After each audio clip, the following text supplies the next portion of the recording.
Dear students, once again welcome back to our channel JEE maths by RGL sir. तो बच्चों, हम लोग बात कर रहे थे जेई एडवांस 2020 के स्पीड सॉल्यूशंस के बारे में। This is session number 2, paper 1 का सेक्शन 2 के बारे में हम दोस्तों आज बात करेंगे।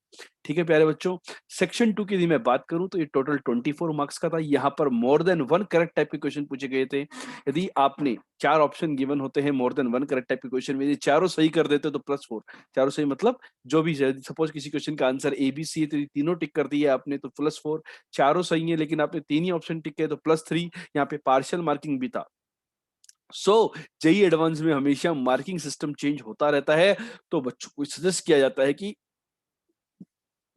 मार्किंग सिस्टम जरूर से पढ़ें। ठीक है प्यारे बच्चों, और नेगेटिव भी खतरनाक होती है यहाँ पर। यदि आपके आंसर ए बी सी थे लेकिन आपने ए बी डी टिक कर दिया, एक ऑप्शन भी सही से नहीं किया, तो आपको -2 मिलने वाला होता है। इसी कारण बोला जाता है कि more than one correct type काफी खतरनाक होते हैं, तो इसको ध्यान से समझना है। चलो क्वेश्चन की तरफ बढ़ते हैं।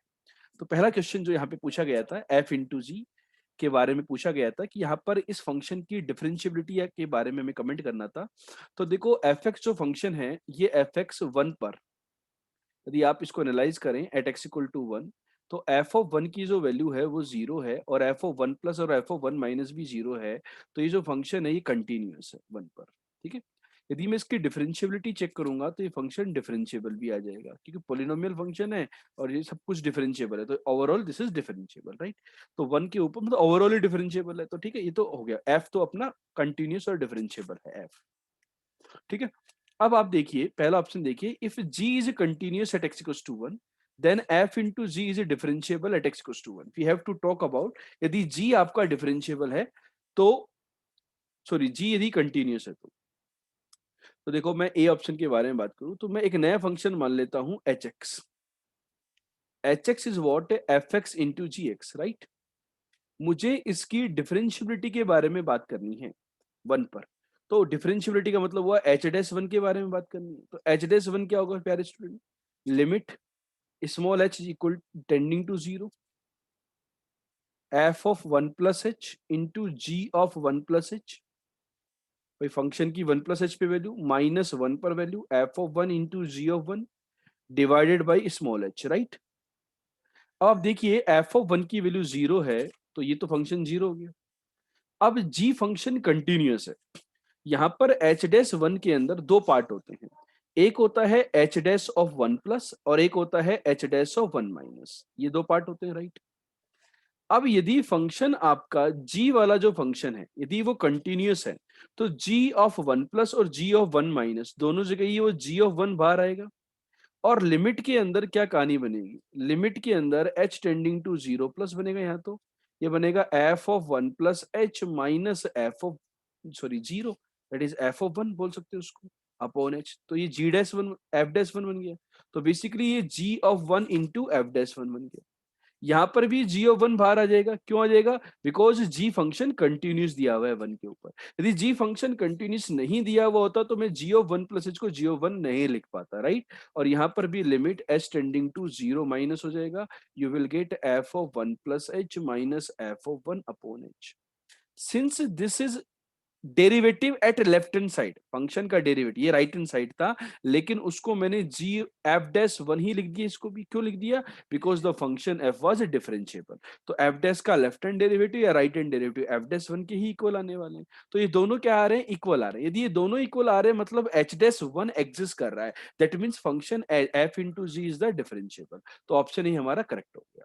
ठीक है, अब मैं बात करता हूं ऑप्शन बी के बारे में। तो ऑप्शन बी में इसका रिवर्स पूछा गया है कि यदि f इंटू जी यदि डिफरेंशिएबल हो 1 पर, f इंटू जी कैसा है? डिफरेंशिएबल है। तो अब इसमें क्या है कि h डैश 1 एग्जिस्ट करता है, h डैश 1 एग्जिस्ट करता है, इसका मतलब हुआ कि h डैश ऑफ 1 प्लस और h डैश ऑफ 1 माइनस दोनों इक्वल होंगे और दोनों फाइनाइट के इक्वल होंगे प्यारे बच्चों। अब देखो यहां पर आपको कैलकुलेशन सिंपल सी दिख रही है कि यहां पर कहानी क्या बनेगी, h डैश ऑफ 1 प्लस आएगा, limit h tending to 0 plus g of 1 plus h, यहीं से मैं लिख सकता हूं इंटू एफ डैश 1। और राइट हैंड साइड में आएगा limit h tending to 0 minus g of 1 plus है, जिसको हमने g ऑफ 1 बोल दिया था प्रीवियस कैलकुलेशन में, एफ डैश तो 1 आएगा ही आएगा, कोई दिक्कत ही नहीं। तो ये तो इससे कैंसिल हो गया। चलो भाई एफ डैश वन की वैल्यू नॉन जीरो है, एफ डैश वन की वैल्यू नॉन जीरो है। अब बात है कि भाई एफ डैश वन कैसे निकाला, भाई ये जो गिवन फंक्शन था ये डिफरेंशिएबल था, तो आपने एफ डैश एक्स निकाल डाला। F dash x is 3x² - 2x plus sine x plus x - 1 cos x, right. तो एफ डैश वन निकालोगे तो वो नॉन जीरो आ रहा है, तो ये तो नॉन जीरो है। तो यहाँ पर ये भाई ऐसा तो है नहीं कि भाई एफ डैश वन जीरो हो जाते तो दोनों इक्वेट हो जाते, चाहे ये quantity g of one plus कैसी भी हो, लेकिन यहाँ पर ये तो कैंसिल हो जाएगा। तो जी ऑफ वन प्लस एच और जी ऑफ वन माइनस एच, भाई दोनों जो है वो इक्वल आए, जरूरी है क्या, बताइए। ये इक्वल होना जरूरी नहीं है। इसका हम क्या बोलेंगे, g is continuous at x to one. ठीक है, ये दोनों तो सॉरी सॉरी ये दोनों तो इक्वल हो गए, एल एच एल और आर एच एल। अपन ये कह सकते हैं यहाँ से कि g ऑफ वन माइनस और g ऑफ वन प्लस ये दोनों तो इक्वल आ गए, ठीक है। लेकिन क्या इनकी वैल्यू g ऑफ वन के इक्वल होगी, g ऑफ वन के बारे में कुछ बात करी गई है क्या उन्होंने, मे और मे नॉट भी, मे और मे नॉट भी, जी ऑफ वन के बारे में कोई चर्चा ही नहीं है कि भाई जी ऑफ जी वन कैसी है। बिकॉज फंक्शन को कंटिन्यूस होने के लिए तो जी ऑफ वन माइनस और जी ऑफ वन प्लस की value, left hand limit right hand limit और फंक्शन वैल्यू इक्वल होनी चाहिए। तो यहाँ पर वो बात नहीं की गई, इसलिए मैं ऑप्शन बी के बारे में कुछ भी कमेंट नहीं बता, गलत। ऑलवेज सही होता तो अपन ट्रू कह पाते इसको, ठीक है। अब देखो मैं बात करता हूं ऑप्शन सी के बारे में। ऑप्शन सी में डियर स्टूडेंट क्या दिया हुआ है ऑप्शन सी में, ऑप्शन सी के अंदर जी डिफरेंशिएबल है, एफ तो पहले से ही डिफरेंशिएबल था।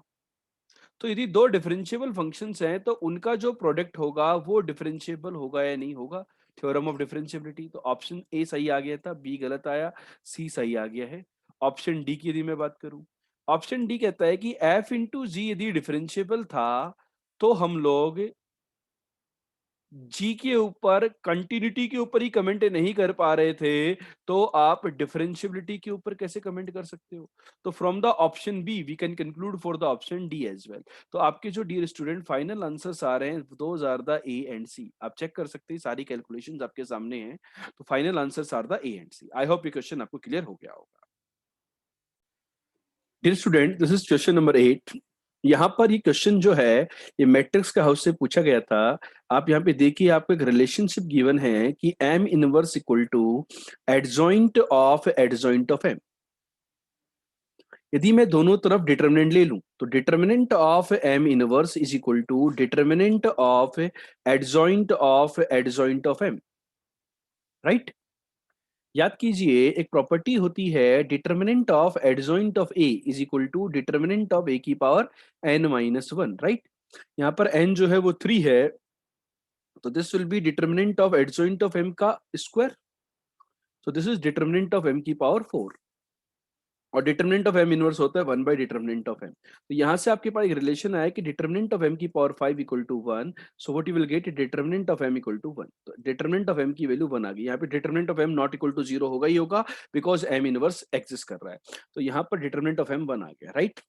अब डिटर्मिनेंट ऑफ एम 1 आ गया तो जरूरी थोड़ी एम आई हो, जरूरी नहीं है भाई, उसका भी डिटरमिनेंट 1 होता है, लेकिन इसका मतलब थोड़ी ना कि और भी बहुत सारे मैट्रिसेस होते हैं जिनका जिनका डिटरमिनेंट 1 होता है। ये वाली बात क्लियर है। अब हम बाकी ऑप्शंस की तरफ देखिए, भाई डिटर्मिनेंट ऑफ एम तो 1 आ गया है। तो अब यदि मैं देखूं कि मेरे पास एक रिलेशनशिप होता है, एक रिलेशनशिप होता है, वो रिलेशनशिप किस प्रकार का होता है कि एडजॉइंट ऑफ ए, ये होता है डिटर्मिनेंट ऑफ ए की पावर एन माइनस वन का स्क्वायर इंटू ए, राइट। तो यहां पर जो एम इनवर्स है एडजॉइंट ऑफ एम, इसको मैं ऐसे लिख दूं, this is determinant of M की पावर 4 इंटू एम, और डिटर्मिनेंट ऑफ एम 1 आ चुका है, तो यहां से आपके पास क्या आ गया, M inverse is equal to M. M inverse is equal to M, इसका मतलब क्या हो गया, एम से मल्टीप्लाई कर दो आप, M into M inverse equal to M square. M into M inverse कितना होता है, आई होता है। तो यहां से आपके पास एम स्क्वायर की वैल्यू आई आ गई, तो एम स्क्वायर आई आया ना कि एम आई आया। तो ये सही हो गया, गलत हो गया। साथ में आपको एक प्रॉपर्टी और पता है कि एम इनवर्स जो होता है वो होता है 1 by determinant of M into adjoint of M. तो यहाँ पर आप देखिए कि m इनवर्स बराबर एडजॉइंट ऑफ m भी आ गया। तो इसी वैल्यू को मैं यहाँ पर this is equal to m, because m inverse m के इक्वल भी था। तो एडजॉइंट ऑफ m बराबर m आ गया, तो एडजॉइंट ऑफ m का स्क्वायर, एडजॉइंट ऑफ m का स्क्वायर किसके इक्वल होगा, m स्क्वायर के इक्वल होगा, और m स्क्वायर किसके इक्वल आया, i के इक्वल आया। तो ये मेरा ऑप्शन डी भी सही हो गया। तो कौन कौन से ऑप्शंस मेरे यहाँ पर सही हैं, ये ऑप्शंस मेरे सही हैं बी सी डी। कौन कौन से ऑप्शन सही है प्यारे बच्चों, बी सी डी, ये आपके आंसर्स आ गए। ठीक है, तो ये आपका क्विक सॉल्यूशन था, फटाफट वाला सॉल्यूशन था। ये सारी प्रॉपर्टीज आपको होपफुली लिखवाई गई थी, याद होंगी।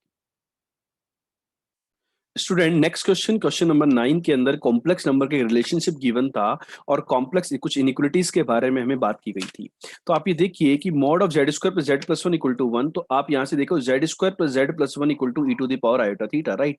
यदि आप जेड को सोल्व करते हो तो जेड की पावर आयोटा थीटा टर्म में आएगा, तो इसको सोल्व करने पे बहुत सारे नंबर सेटिस्फाई कर रहे होंगे। सो सेट ऐसे एक्जैक्टली 4 एलिमेंट नहीं है यहाँ पे, तो बहुत सारे एलिमेंट आने वाले हैं। अब मैं यदि इनइक्वालिटीज की बात करूं तो मुझे पता है कि यहाँ पर देखो जेड प्लस हाफ जैसी फीलिंग आ रही है, तो z प्लस हाफ का यहाँ पे परफेक्ट स्क्वायर बना सकता हूं मैं, z प्लस हाफ का होल स्क्वायर प्लस 3/4। इस पूरी क्वांटिटी का मॉडुलस की वैल्यू मुझे 1 दी हुई है। अब मुझे ट्रायंगुलर इनइक्वालिटी का कॉन्सेप्ट याद है कि mod of the first quantity plus mod of second quantity, mod of z1 plus mod of z2, mod of z1 plus mod of z2 is always greater than equal to mod of z1 plus z2, mod of z1 plus z2, right। Mod of z1 plus z2, ठीक है। और ये जो कहानी है, ये z square plus z plus one, इसका mod कितना दिया हुआ है, 1 दिया हुआ है। तो यहाँ से मेरे पास एक सिंपल सा रिलेशनशिप आ गया है कि z प्लस हाफ का मोड का square is greater than equal to 1/4, ठीक है। अब देखा जाए तो इसको इनइक्वालिटी को सोल्व करने पे mod of z plus half की वैल्यू 1/2 से छोटी बड़ी आएंगी या माइनस हाफ से छोटी आएंगी, लेकिन मोड है तो पॉजिटिव वाला ही लेंगे। तो आपका कौन सा आंसर आ गया, सी ऑप्शन यहाँ पे आपको सेटिस्फाई कर रहा है। ए ऑप्शन आपका गलत हो चुका है जेड की हर वैल्यू के लिए, ठीक है dear student. Now let's talk about the B option. देखिए मॉड जेड की वैल्यू के बारे में भी मुझे साथ साथ बात करनी है यहाँ पर। अब आप यहाँ पर देखिए further what I can say, यहाँ पर आपको mod of Z square plus Z plus one, इसकी वैल्यू 1 दी हुई है।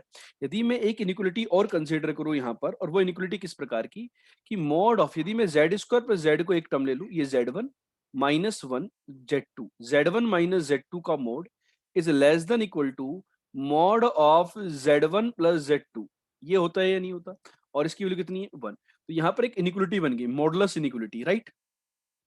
इस मॉडुलस इनिक्वालिटी को यदि मैं सोल्व करूं तो mod of Z square plus Z minus one, this is less than equal to 1 और greater than equal to -1। So mod of Z square plus Z is less than equal to 2 and greater than equal to 0।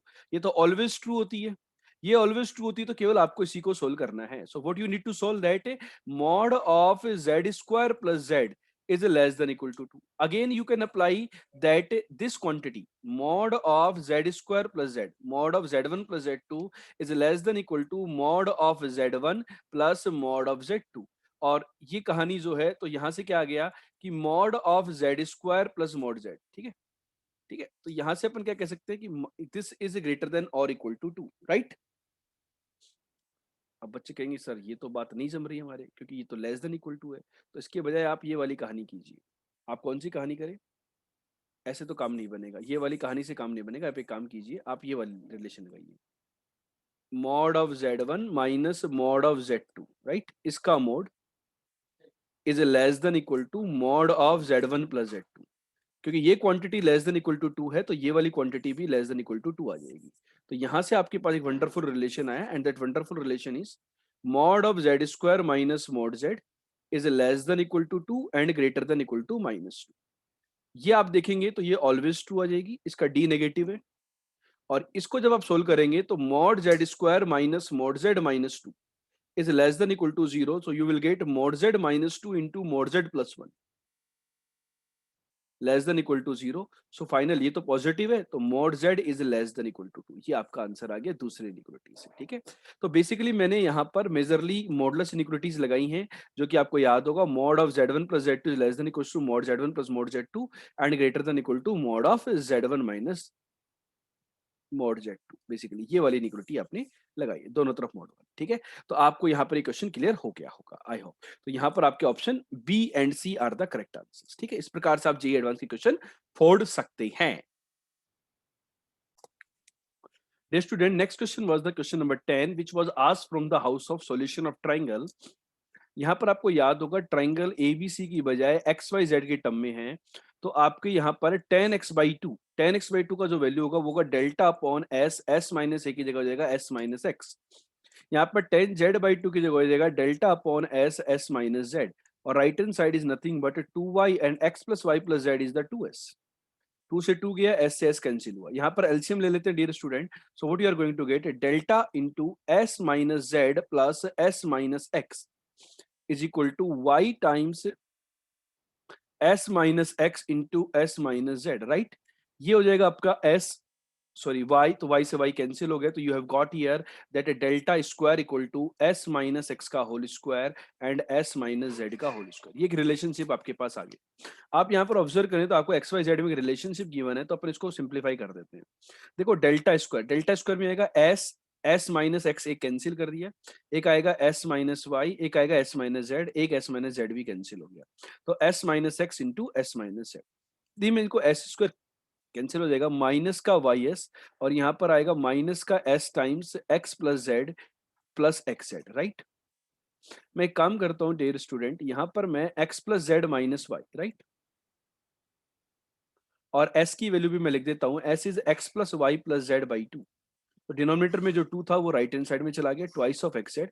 इसको simplify कर लेते हैं तो what you will get x plus Z का whole square minus y square equal to twice of x z. Twice of x z cancel हो गया, तो यहां से आपके पास आ गया कि x square plus Z square equal to y square. यदि ये रिलेशन है तो आप देखिए ऑप्शन नंबर डी तो कैंसिल हो गया, बिकॉज ठीक है, x square plus Z square, यदि x square plus Z square equal to y है तो एंगल वाई 90 डिग्री आ गया, आपका triangle 90 degree right angle triangle आ गया है, पाइथागोरस। तो राइट एंगल ट्राइंगल आ गया है, तो एंगल वाई यदि 90 डिग्री है तो angle x plus angle Z भी 90 डिग्री होंगे। तो आपका कौन सा ऑप्शन सेटिस्फाई करेगा? बी सेटिस्फाई करेगा, तो ए आपका गलत हो। Let's talk about the option C. Now I need to talk about the tan of x by 2, right? Tan of x by 2 is nothing but delta upon s minus x. Since you have find out that a triangle is a right angle triangle and that is at angle y, right? Angle y के ऊपर ये let's say x है, ये y है, ये z है, तो right angle triangle, sorry यहाँ पर y के ऊपर 90 डिग्री है। कहाँ पर 90 डिग्री डियर स्टूडेंट? यहाँ पर हम जो कैलकुलेशन कर रहे थे tan, देखो बच्चों tan x बाई 2 का value delta upon s s minus x था, राइट। अब ये जो ट्राइंगल है, ये जो है एक्स वाई जेड, वाई के ऊपर 90 डिग्री है, तो इसका जो एरिया होगा this will be half into X into Z, right. Now S into S minus X, S is what X plus Y plus Z by two, and ये हो जाएगा X plus Y plus Z by two, और यहाँ पे LCM लगे तो minus का 2x, नीचे यहाँ पर भी बाई टू और यहाँ पर भी बाई टू, तो ये बाई टू एक 2 से 2 कैंसिल हो गया, न्यूमरेटर में 2 आ गया, 2xz। यहाँ पर आप देखो बेटा, ये है x plus Z plus Y, तो एक काम करते हैं y प्लस जेड का होल स्क्वायर माइनस का एक्स स्क्वायर, तो this will be twice of x Z divided by Y square plus Z square, Y square plus Z square plus 2yz। यहाँ पर जो जेड स्क्वायर बच रहा है, Z square minus x square, sorry एक Z square आएगा और एक माइनस एक्स स्क्वायर आएगा, तो एक काम करो Y square minus x square को जेड स्क्वायर लिख दो, तो twice of x Z upon 2yz, और ये जेड स्क्वायर आ गया था 2z स्क्वायर, तो देखो 2z कैंसिल हो गया, you will get x upon Y plus Z. तो यही आपका आंसर दिया हुआ था ऑप्शन सी के अंदर। तो अपना ऑप्शन डी गलत आ चुका था, बी सही आ गया था, ए गलत आ गया था, ऑप्शन सी सही आ गया है। तो what are the final answers? Final answers are the B and C. I hope ये क्वेश्चन आपको क्लियर हो गया होगा कैलकुलेशन, ठीक है। नेक्स्ट डियर स्टूडेंट, ये जो क्वेश्चन है ये 3D लाइंस के ऊपर है। यहाँ पर देखिए सिमेट्रिक लाइंस हैं, यहाँ पर बोला गया लाइन 1 ये है, लाइन 2 ये है, लाइन 3 जो है ये जो है लाइन L1 और L2 के angle bisector, acute angle bisector की तरफ है। तो हमें सबसे पहले चेक करना होगा कि acute angle bisector L1 plus L2 किससे आएगा। तो देखो पहली लाइन जो है ना लाइन 1, उसके यदि मैं डायरेक्शन कोसाइंस की बात करूं तो उसके डायरेक्शन कोसाइन 1/√11 9 एंड √11 -1/√11 एंड 3/√11 इस प्रकार के हैं डायरेक्शन कोसाइन। लाइन 2 की यदि मैं डायरेक्शन कोसाइन की बात करूं तो दैट इज -3/√11 एंड -1/√11 एंड 1/√11, इस प्रकार के हैं। अब यदि आपको इन दोनों के बीच का एंगल चेक करना होता है तो अपन क्या करते हैं भाई, L1 L2 plus M1 M2 plus N1 N2 ये निकाल लेते हैं।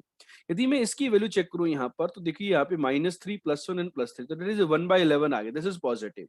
मीन्स जो एक्यूट एंगल बाइसेक्टर होगा,